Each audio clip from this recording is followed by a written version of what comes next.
Muy buenas tardes, gracias por acompañarnos un día más aquí en su programa Con Salud. Un gusto estar con ustedes, les saluda Janet Lagos. Y hoy bajo una modalidad diferente, salimos del estudio para venir a visitar el Instituto Nacional del Diabético como todos los miércoles. Nos brinda información para que usted, que es paciente diabético, aprenda a vivir con esta enfermedad y de manera feliz. Y para eso tenemos a la doctora Delmi Castillo, que hoy nos va a hablar acerca de esa importancia de saber aplicarse la insulina para que usted sea independiente y mire que sea una manera fácil. Muy buenas tardes, doctora Delmi. Buenas tardes, Janet. Es un gusto para mí pues estar acá con ustedes para poder orientar a la población, ¿verdad?, acerca de lo que es la insulina y el uso correcto de los dispositivos que hay. A veces decimos, ay, ¿cómo saber? ¿No? Nosotros, uno solo, los pacientes diabéticos, miran como que fuera trágico, pero usted va a dar esos tips para que aprendan ello y en qué lugar. ¿No es así, Exacto. Doctor?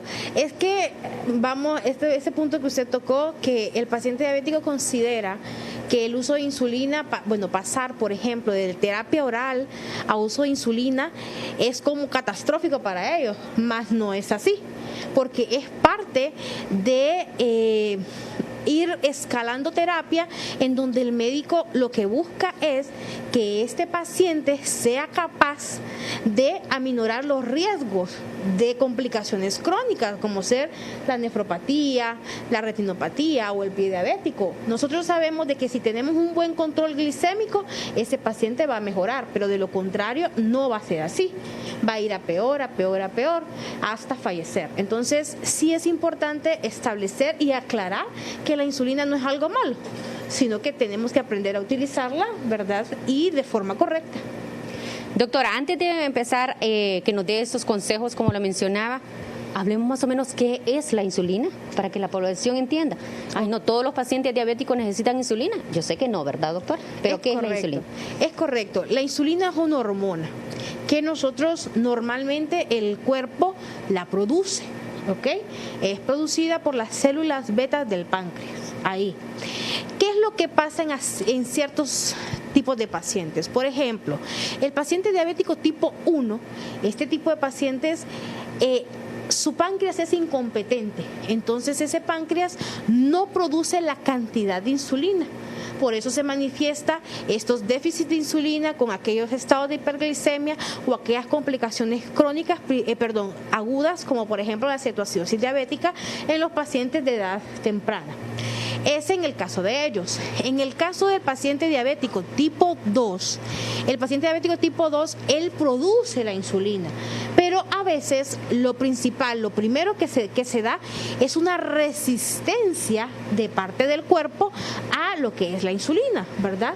Y si el cuerpo no ocupa la insulina, entonces no se va a ocupar la glucosa circulante y nuestro cuerpo pues necesita glucosa para trabajar. Entonces, ¿qué pasa con las insulinas exógenas? Que esas son las que nosotros brindamos. En cualquier establecimiento de salud, ¿no? Es aquella en donde nosotros la utilizamos en aquellos pacientes diabéticos que definitivamente no alcanzan metas. Entonces están con terapia oral y esa terapia oral no logra bajar los niveles de glucosa. Como no se logra bajar esos niveles de glucosa, entonces el médico, el adscrito, necesita, como podríamos decirle, pues aumentar o potenciar lo que es la terapia. En este caso, sí necesitamos iniciar lo que es la insulina exógena, que es la que están en los dispositivos, la que la persona se inyecta, entonces esa es necesaria. Cuando ya a un paciente se le dice necesita ya aplicarse la insulina, ya entra ese miedo, entra ese pánico a decir estoy en una etapa avanzada. Es buen punto. Sí, lamentablemente es la concepción que tiene la población, mas no es así. Ahora bien, no es que está en la etapa terminal de la enfermedad, no. Es que el médico ha determinado por ciertos parámetros. Por ejemplo, aquel paciente que tiene una glucosa, ¿verdad? Se toma la glucometría, una glucosa en ayunas, pues mayor de 130, 200, por ejemplo, aquel paciente que ya empieza a tener daños endoteliales, por ejemplo, a lo que es el riñón, encontramos microalbuminuria. Esos son datos clínicos y laboratoriales que el médico pide, ¿ok? Que el médico solicita y ya le trae el paciente los resultados y uno determina. Tenemos una glicohemoglobina. Es importante hablar de la hemoglobina glicosilada o glicohemoglobina. Entonces, en aquel paciente que no tiene una enfermedad, por ejemplo, una anemia, un paciente totalmente competente, pero diabético y que tiene una glicohemoglobina mayor de 10%, eso nos indica que este paciente anda siempre sus niveles de glucosa por arriba de lo normal, pues está fuera de metas. Entonces muy probablemente ande arriba de 250 todo el día por un periodo de tiempo muy largo. Entonces son parámetros clínicos y laboratoriales lo que le indica al médico que definitivamente se debe iniciar insulina. Ahora bien, tiene que quedar muy claro. Uno como médico le dice al paciente, mire, estamos así, así, así. Pero al final, Janet, siempre se respeta la autonomía del paciente. ¿Me explico? Porque tenemos pacientitos que a pesar de que uno les explique los beneficios, los pros, los contras, ellos pues deciden no utilizar la insulina. Lamentablemente en algunos casos pues hemos tenido pues obviamente a empeorar, ¿verdad?, este paciente y pues puede traer esas consecuencias, doctora, de decir, está un tiempo aplicándose la insulina, pero después hace una pausa por el mismo temor o a veces por, como usted menciona, ahí queda a criterio de él, pero puede traer consecuencias. Oh, claro, bueno, hay que tener muy en claro algo. Por ejemplo, los pacientes diabéticos tipo 1 per se, ellos necesitan insulina de por vida. ¿Ok? ¿Por qué? Porque su páncreas no produce. El paciente diabético tipo 2, el páncreas produce todavía. Ese páncreas está produciendo. Pero ¿qué es lo que pasa? Produce, pero no es lo suficiente, o lo que produce en definitiva hace que no haga la función que debe de hacer. Ok. Entonces nosotros necesitamos empezar a utilizar la insulina. ¿Qué es lo que uno le explica, al paciente? Vamos a iniciar este esquema de tratamiento. Vamos a iniciar, por ejemplo, con la insulina NPH, que es la que todos conocen en mayoría, ¿no? O vamos a iniciar uno de estos dispositivos de lápiz. Entonces uno determina, ok, ¿iniciamos con insulina estándar o iniciamos con un análogo? Uno lo inicia, vemos que el paciente alcanza metas. El paciente diabético tipo 2 hace ejercicio, empieza a bajar todos los niveles, todos los parámetros alterados los empieza a bajar. Entonces ahí nosotros podemos venir y irle retirando de a poco hasta lo mínimo lo que es la insulina. Y en algunos casos le retiramos la insulina y solo dejamos terapia oral. En el caso del paciente diabético tipo 2 que está en meta. Caso contrario, hay pacientes diabéticos tipo 2 que uno trata y vamos, más que todo bajar lo que es la grasa, porque eso es lo que mayor resistencia nos da. Entonces estamos, ¿verdad?, junto con el equipo multidisciplinario, ¿no? Vamos junto de la mano de la nutricionista, pero si el paciente no logra, pues tiene que continuar. Cabe destacar, Janet, que hay pacientes que por voluntad propia dejan la terapia. Y esos son los pacientitos que lamentablemente llegan a las emergencias de los diferentes hospitales ya en estados agudos. Que se complican. Doctora, ya iniciemos a darle esos consejos a todos los que nos están viendo. Recordamos que estamos en vivo desde las instalaciones del Instituto Nacional del Diabético con la doctora Delmi Castillo. Doctora, ¿cuáles serían esas, cómo empezar a aplicarse esa insulina uno solo en casa? Ok, buen punto. Siempre se le explica, nosotros acá explicamos el clínico que mira al paciente o lo derivamos al servicio de enfermería que está capacitado en educar al paciente en cómo inyectarse la insulina. Siempre dependiendo. lo sacamos por un cálculo, el médico, en base al kilo de peso que tiene el paciente, ¿verdad? En base al kilo de peso que tiene este paciente, entonces se multiplica, sacamos el cálculo y vamos a suponer que al paciente le toca 20 unidades de insulina, 30 en total. Entonces vamos a fraccionar la insulina estándar, que es la que nosotros utilizamos con con este tipo de jeringas. Bueno, que las conocen, son unos botecitos, la que es como blanquita, así como leche, así. Son pequeñitos los frascos. Ajá, y son bien pequeños los frascos. Entonces, porque uno lo dice, me trato de que el paciente me entienda. Entonces uno le dice, de la mejor manera. Sí, o es, dígame, ¿es la clarita o es la que es leche? Entonces uno tiene que, para poder llegar al paciente, ¿no? Trabajar psicológicamente con ellos porque también. hay muchos, la mayoría de los pacientes no entienden, entonces uno le explica. Bueno, entonces uno le dice, mire, va a sacar el frasco de la insulina estándar, debe de estar, que es la NPH, debe de estar refrigerado. Ese tiene que estar refrigerado, ¿ok? Siempre. ¿Qué pasa con aquellos pacientes? Porque vamos a dar este tips. En aquellos pacientes que no cuentan con refrigeradora en su casa. Y, por ejemplo, tienen una precariedad en cuanto a la condición económica, en cuanto a la vivienda y esto. Entonces, quizás solo tienen su camita para dormir y su techito de cartón o de láminas. ¿Qué es lo que uno le dice? Bueno, mire, va a ser un agujero en el patio de su casa, si es posible, debajo de un palito, ¿verdad? Donde haya sombra. Y en una latita va a meter hielo o agua. Y luego va a meter un frasquito vacío, y dentro de ese frasquito mete la insulina y luego no es que lo va a enterrar, lo va a colocar en el hoyo, en ese agujero que ya hizo, y luego lo va a tapar. Eso sirve de forma momentánea para por lo menos preservar la temperatura que debe de andar. ¿Cuántas horas, doctora? ¿Cuántas horas más o menos podría estar en esa? Tiene que estarlo cambiando cada 12 horas. O sea, el paciente tiene que estar viendo que no se deshaga el hielito y esto. Entonces, porque sí, para lo que es mantenerlo fresco, ¿no?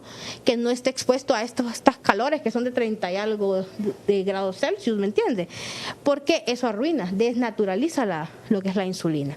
Bueno, eso es un pequeño que nosotros se lo damos a aquellos pacientes que no tienen. Ahora, ¿qué le decimos a otros pacientes? Hay pacientes que viven en áreas comunales, ¿no?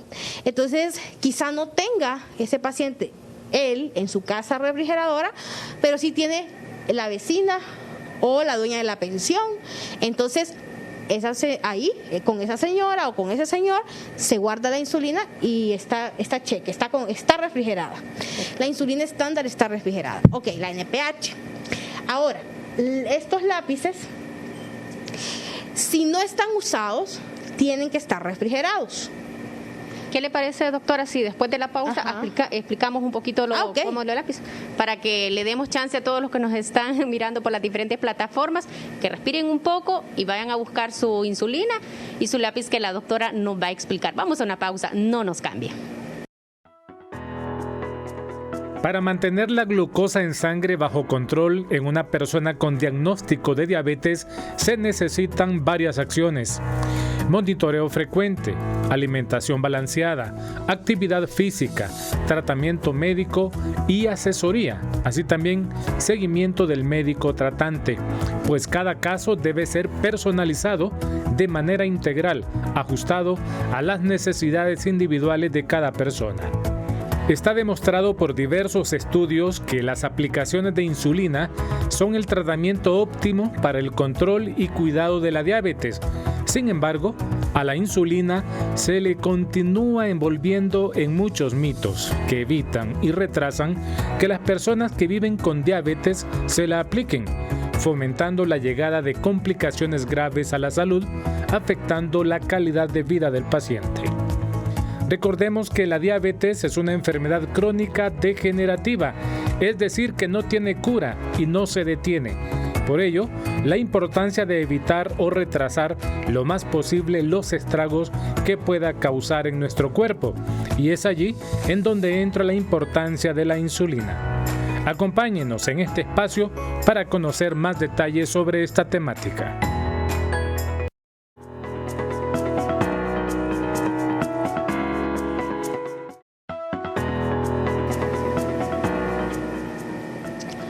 Gracias por continuar con nosotros aquí en su programa Con Salud. Les recuerdo que estamos desde las instalaciones del Instituto Nacional del Diabético. Hoy decidimos salir de los estudios y venir aquí a platicar un poco con la doctora Delmi Castillo. Nos hablaba un poco antes de irnos a pausa, doctora, qué es la insulina, qué pacientes deben usar, que se quiten un poquito ese pánico que usted mencionaba. Daba un tips, le recordamos que estamos en vivo. Usted mencionaba un tips, doctora, como más en tierra adentro, los que no tienen dónde meter a refrigerar la insulina. Pero ahorita, doctora, hablemos exactamente eso que usted tiene aquí, que tiene en su mano. Cómo saber usar este lápiz, que es parte de la nueva tecnología. Sí, es importante, ¿verdad?, ver que tenemos diferentes tipos de dispositivos. Dispositivos aquí, se le dicen, son dispositivos, ¿verdad? O lápices, está bien, no hay problema. Con esto son las nuevas terapias, los análogos de insulina. Ahora bien, como también, ¿verdad?, son tecnología un poco nueva, obviamente el valor adquisitivo es un poquito mayor. Por ende, tenemos ciertos pacientitos que no pueden acceder a esto por el factor económico, pero igual, créamelo, tenemos pacientes que ahorran, hacen su esfuerzo y a veces tratan de conseguir los dispositivos. ¿Por qué? Hay ciertas diferencias que vamos a hablar. Lo que es la insulina estándar o la NPH, esta es una insulina de acción intermedia. Por ende, solo le dura la acción en cuerpo de 12, máximo 16 horas. En un paciente que no tiene enfermedad renal crónica, porque en estos ya con enfermedad renal crónica se extiende más la vida media por el hecho de que este paciente ya tiene un problema de excreción, ¿ok? Eso hay que tenerlo claro. Entonces, ¿qué pasa? La insulina estándar se debe fraccionar, sea 2/3 en la mañana y 1/3 en la noche, o en el caso de lo que son los análogos, solamente utilizamos una sola aplicación. Esa es una de las principales diferencias. Estos duran, los dispositivos, los análogos, lo que son las insulinas análogas, van de 24 hasta 36 horas. ¿Ok? Entonces es sumamente, o sea, las diferencias son bastante importantes, y definitivamente la variabilidad. Las insulinas análogas tienen menos variabilidad. ¿Qué significa esto? Tienen menos riesgo en ciertos casos de provocar un bajón de azúcar, ¿ok? Los análogos. Claro está, no es que vamos a decir que la insulina estándar, que es la NPH, no va, o sea, va a dar o menos, no, sino que hay que saberla utilizar. Porque si usted se aplica de más, le va a dar un bajón de azúcar. Al igual que esta, si usted se aplica de más, le va a dar un bajón de azúcar. Pero tiene mayor riesgo que le dé con estos dispositivos, con la NPH. Entonces, ¿qué va a pasar? Por ejemplo, le había mencionado anteriormente un paciente que utiliza 30 unidades en total de insulina. En el caso de la NPH, lo debe fraccionar, 2/3 en AM, 1/3 en PM. ¿Cómo quedaría? 20 en la mañana y 10 por la noche. Entonces, aquí recoge, ok, este está, no se preocupen que le quitamos la aguja, ¿verdad? Aquí la aguja por lo menos es tal vez 1 centímetro quizá, un poquito más largo. A ciertos pacientes son bien sensibles y les duele mucho por el o sea, obviamente sí. El pullón duele, yo entiendo a los pacientes. Sí. Entonces, pero uno les explica, mire, usted va a venir, va a limpiar el área, por ejemplo, lo que son las insulinas de acción prolongada o intermedia. Estas de preferencia se colocan ya sea en el borde externo de acá del bracito, del brazo, en la parte de acá arribita, por acá, en la parte lateral de la pierna, ahí vamos a aplicarlo. Ahora bien, los que son las insulinas rápidas que la utilizamos antes de cada comida, esas de preferencia deben de colocarse alrededor del ombligo, en la región abdominal, ¿ok? umbilical. Eso. Entonces, el pacientito, ¿cómo se va a inyectar? Si son con este tipo de jeringa, va a venir y va a entrar en ángulo de 45 grados. No es en 90. No es en 90, no es así. ¿Y qué va a meter? No.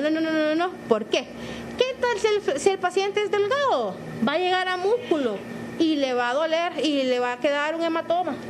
¿Qué es lo que generalmente sale? ¿Qué es lo que pasa? Sí. Por la mala técnica. Tiene que estar un poquito como inclinado. Debe entrar inclinado en 45 grados. Claro, previa aplicación de lo que es alcohol, ¿verdad? Ajá. Entonces, con su algodón, con su alcohol, va a limpiar el área y va a venir, va a sacar del frasquito. Ok, me toca 20. Entonces, agarra los 20 unidades, como por ejemplo, como está acá, y luego se lo inyecta, por ejemplo, en el brazo. Se lo va a inyectar en el brazo. No va a entrar así porque no es intramuscular. ¿Ok? La aplicación de esto es subcutánea. Entonces, si es subcutánea, tiene que entrar en un ángulo de 45 grados. Eso es importante, inclinado. Y ya adentro, otro error. Los pacientes solo medio meten la agujita porque como les duele, yo entiendo, pero uno tiene que educar. Entonces, métala toda. Y ya adentro, como está inclinado, ya adentro toda la aguja entra la insulina. No es que medio va a meter solo el bisel ahí un poquitillo. No, eso no es así, no es correcto, porque tampoco, ahí no está haciendo nada. ¿Ok? No va a llegar al sitio de acción. Entonces es subcutáneo, esto, lo que es el análogo. Hay bastante discrepancia en el horario. Eso es importante, Janet. ¿Por qué? Tenemos pacientes que, se inyectan la insulina y lo hemos visto acá. Vienen, como estamos dando consulta, ¿verdad? Con todas las medidas de bioseguridad, pero se está dando consulta y el paciente, ¿qué hace? Se inyecta a las 5 de la mañana. Bueno, a las 7 de la mañana está con hipoglicemia ahí abajo. En la fila que se está haciendo, se desmaya. O siente que ellos dicen que le da el soponcio. Hablando de la forma como habla el paciente. Entonces, cuando usted le mide el azúcar, 50. Pues claro, porque se inyectó y no comió.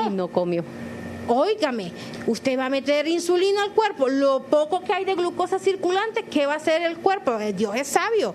Va a venir a abrir los canales, porque ya está la insulina, ¿verdad? Va a abrir los canales, va a entrar la glucosa a la célula, la va a empezar a usar y usted se va a desmayar. Por ende, si se inyecta, debe comer. Mucha doctora, sabemos que este tema vamos a quedar muy pendientes. Yo creo que ese es compromiso que vamos a hacer aquí con usted, doctora, porque el tiempo, me mencionaba usted, extracámara, es muy corto el tiempo, tanto que hay que educar. Y más que educar es por quitarle ese miedo. Exacto, ese miedo de que con un paciente diabético, claro que puede vivir, claro que puede ser feliz, claro que puede ser independiente. Todo el tiempo que Dios le dé de vida lo puede vivir bien usando insulina, todo el tiempo. Doctora, así es que el compromiso creo es que vamos a tener que continuar. Sí, claro. Vamos a tener que continuar porque yo sé que usted que nos está mirando por las diferentes plataformas, me dejaron picando de haber dicho, necesito más información y el compromiso, doctora, es que vamos a seguir con este tema para seguir educando.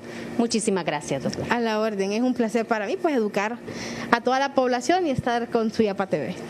Gracias, doctora. Bueno, quedamos debiendo todavía, yo sé que hay mucha información de poder seguir informando sobre este tema de cómo saber aplicarse la insulina.